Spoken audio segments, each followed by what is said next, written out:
तर आजच्या एपिसोडमध्ये झालाय अन्याय. काय आहे अन्याय ह्या व्हिडिओमध्ये सांगणार. तर पुन्हा एकदा स्वागत आहे बिग बॉस विचार मंचमध्ये. म्हणजे बिग बॉसने तो टास्क रद्द झाला, त्यामुळे दोन म्हणजे सांगितलं की ह्याच्यातले 3 वर्ष सदस्य आणि ह्याच्यातले 3 बेस्ट सदस्य निवडायचे होते. तर 3 वर्ष सदस्यामध्ये त्यांनी अनुश्रीनी आणि प्राजक्ताने पर्सनल दुश्मनी काढून म्हणजे ते नॉमिनेशनमध्ये नसल्यामुळे म्हणजे ती मुद्दाम ती की डेंजर की त्या संस्कृतीची नावं टाकली.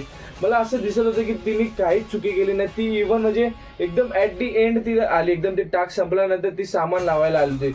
परंतु अनुश्री आणि प्राजक्ताने ती पर्सनल दुश्मनी काढून ती डेंजर की संस्कृतीला दिली. म्हणजे या डेंजर कीचं मला हक्कदार कोण वाटत होतं? विशाल वाटत होता, संकेत वाटत होता, तिसरा सदस्य होता आरबी. तिकडे संस्कृतीचं कुठं काडी मात्र मला असं काय वाटत नव्हतं. संस्कृतीने एकदम प्रॉपर गेम खेळला, ती एकदम ते लाईनीच्या ह्याच्यातून खेळत होती. पण एक पर्सनली दुश्मन काढायच्या नादात ती अनुश्री आणि प्राजक्ताने पूर्णपणे गेम करून टाकला. आणि खरं सांगायला गेलं की म्हणजे आजच्या एपिसोड मला असं वाटलं की कुठेतरी संस्कृतीवर अन्याय झालाय. तुमच्या मते अन्याय झालाय का नाही ते कळून नक्की सांगायला विसरू नका.